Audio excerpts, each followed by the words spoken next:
su dolup yenə səngərlərə, Bozqurdulayır gecə dağların sinəsində.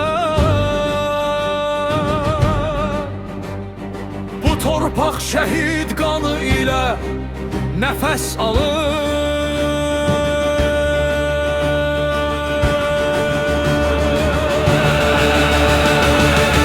Çəkmələr keçir odun içindən, qara tüstü qalxır yanmış şəhərdən.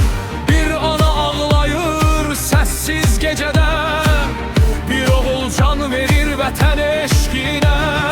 Dağlar şahiddir tökülən qana, qurd ürəyi dönməz heç zaman sona. Əllərdə silah, gözlərdə nifrət, düşmənə qarşı tək hökmüm fəlakət.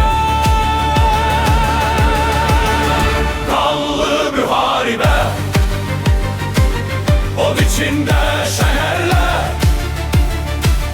Bozqurd kimi gəlirik, dağıdırıq sədləri. Qanlı müharibə, səngərdə ölüm gəzər, ya şəhid olacağıq, ya da zəfər bizimdir. Gecə puskusunda yağış təkə güllə, torpaq titrəyirdi tankların səsilə. Dostun son baxışı qaldı gözündə, qisas alışır indi hər nəfəsində.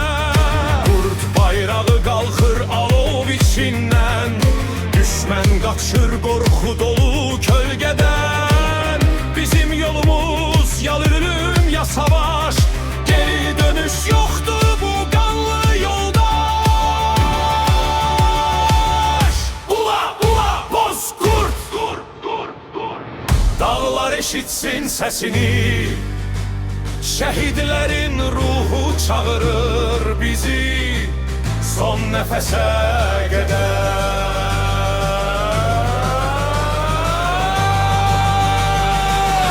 Qanlı müharibə, Polad kimi ürəklər, Bozqurlar oyananda titrəyəcək hər kəs. Qanlı müharibə, al bayraq göylərdə, can verərik torpağa, adımız qalar dillərdə.